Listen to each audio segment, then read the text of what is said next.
In 1955, Frank Morrison checked his watch one last time before descending into Blackrock Mine's deepest shaft. 6:30 a.m., February 3rd. He had no way of knowing he was walking into his grave. 47 men entered Shaft 7 that morning. Machine operators, tunnel rats, safety inspectors. Men with families waiting at home, lunch pails packed by wives who kissed them goodbye in the pre-dawn darkness. By noon, every single one had vanished. The radio crackled at 6:47 a.m.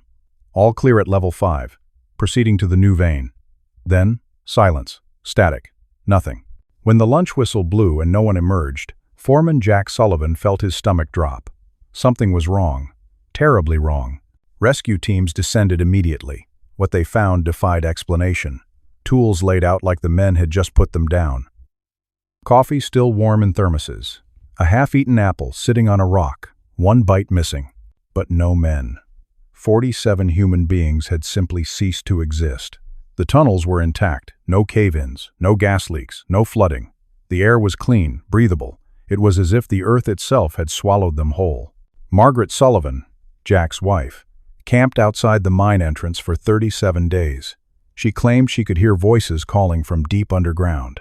The other families thought grief was making her lose her mind. But what if she was the only one who understood what had really happened down there? After 6 months of searching, the FBI closed the case. The mine was sealed with concrete and steel. The families buried empty coffins. The town tried to move on. But some secrets refused to stay buried. Fast forward, March 15, 2005. Exactly 50 years later. Bob Richardson was just doing his job. Clear the old mining equipment for a new shopping center. Routine demolition work. Nothing unusual. Until his bulldozer blade caught something it shouldn't have. The screech of metal on metal echoed across the construction site as Bob's machine lurched to a stop. When he jumped down to investigate, he found himself staring into a hole that shouldn't exist. A perfect circular opening, smooth as glass, descending into darkness. "I've been in construction for 23 years, Bob would later tell investigators, but I've never seen anything like what was down there." Emergency floodlights illuminated the chamber. 47 mining helmets arranged in a perfect circle. Each helmet positioned with mathematical precision. Beneath each one, personal belongings, wedding rings, family photographs, work badges, all perfectly preserved after 50 years. But at the center of the circle, something impossible. A mining lantern. Still burning. After half a century in a sealed chamber, it was still burning. Detective Maria Santos had seen her share of strange cases. But nothing prepared her for Bob Richardson's testimony. The walls weren't natural, Bob said, hands shaking. They were smooth, carved, like something that understood geometry better than any human. The forensics team's findings defied scientific explanation. No signs of aging on any of the belongings. No rust, no decay.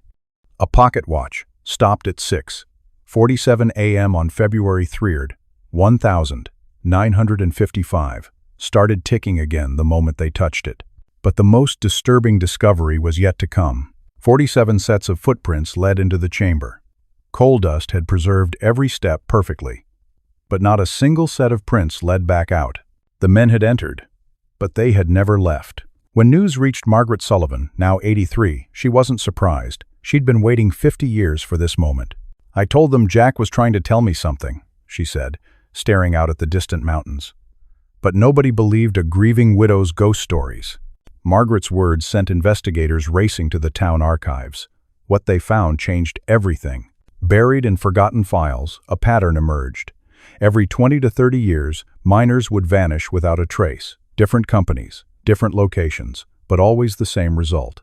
1,887. 23 miners vanish from Silver Creek Mine. 1,923. Entire mining crew disappears from Copper Ridge.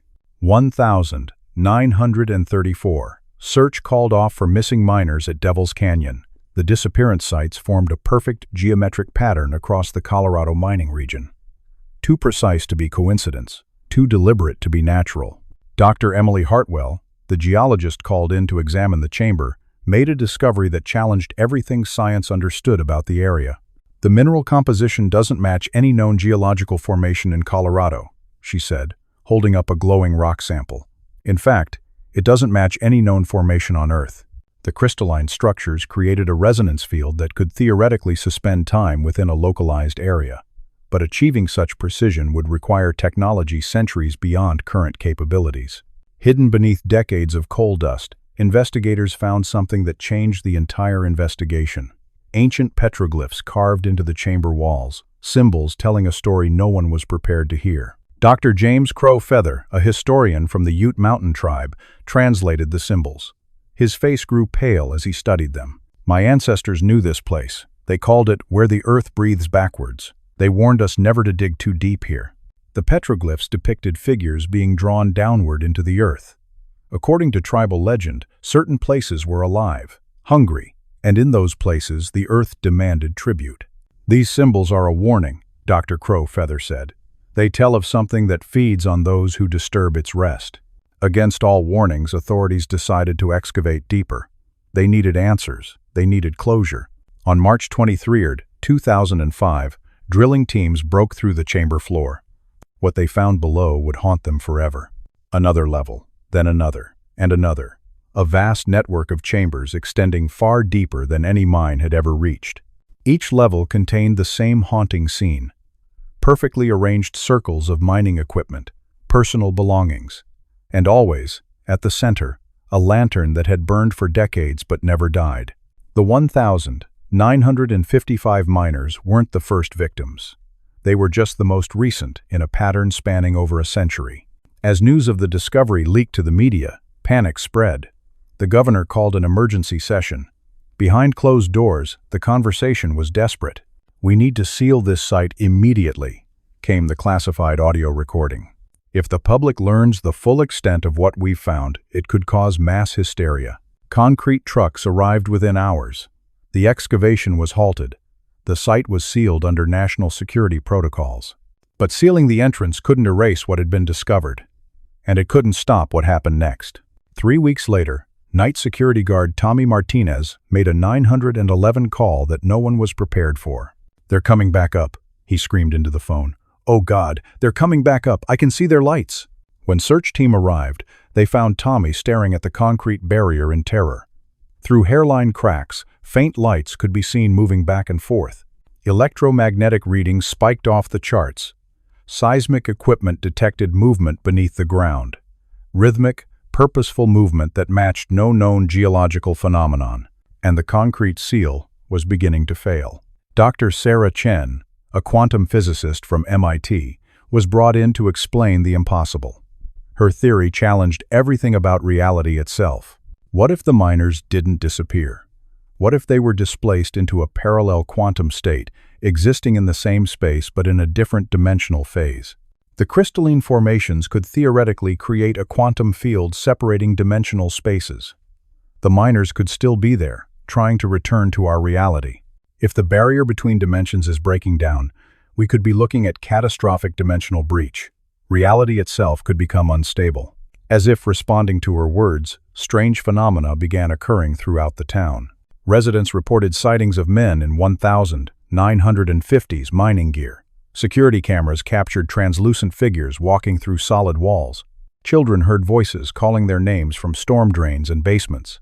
"My grandfather was one of those miners," said one resident. "Last week I swear I saw him in my backyard. He looked exactly the same as in 1955. Throughout the town, the dead seemed to be trying to come home. Margaret Sullivan, now bedridden, gave her final interview. "Jack came to see me last night. He told me they're not dead. They're just lost. They've been lost for 50 years, trying to find their way back." She died 3 days later. Her last words, "Tell them we're coming home." Today, the site remains sealed under federal protection. Official reports claim environmental hazards, but locals know the truth. The cracks in the concrete grow larger each month. Electromagnetic anomalies intensify. And every February 3rd at exactly 6:47 a.m., seismic equipment detects the same phenomenon. 47 distinct signatures, 47 sources of movement, all moving upward. The question isn't whether the miners of 1955 will return. The question is, what else might come back with them? Time-lapse footage shows the barrier slowly deteriorating. local instruments continue recording impossible readings. And somewhere beneath the Colorado mountains, something waits in chambers that shouldn't exist. The miners entered those tunnels 50 years ago, believing they were digging for coal. Instead, they found something that challenged the very nature of reality, something that existed between the spaces of our world. And now, as the barriers weaken and the dimensions blur, Millfield waits. The town where 47 men walked into the earth and never walked out. But perhaps they're still walking. Perhaps they've been walking for 50 years, searching for the way home through corridors that exist outside of time itself. Some mysteries are buried so deep they're never meant to surface. But when they do, they don't just reveal the truth about what happened. They reveal the truth about what's still happening, what we can learn from this mystery. Beyond the supernatural implications, the Millfield mining incident teaches crucial lessons about industrial safety, historical preservation, and indigenous knowledge. The mining industry of the 1950s operated with minimal safety regulations compared to today's standards. Modern operations use advanced geological surveys, continuous air monitoring, GPS tracking, and real-time communication systems that prevent workers from truly vanishing without explanation. Archaeological evidence suggests indigenous peoples avoided certain geological formations for reasons that combined spiritual beliefs with practical knowledge. Their oral traditions often contained valuable information about unstable ground, dangerous gas formations, or unusual mineral deposits that could pose risks to excavation efforts. The Millfield case highlights the importance of proper geological documentation and cross-referencing historical mining records. Many unexplained disappearances throughout mining history might have been prevented with better record-keeping and pattern recognition across decades of operations. From a scientific perspective, unusual electromagnetic anomalies in underground environments can be caused by rare mineral formations, underground water systems, or unique geological structures. While these phenomena don't explain disappearances, they remind us that Earth still holds many geological mysteries waiting to be understood through careful scientific investigation. The case also demonstrates how folklore and local knowledge often preserve important safety information across generations.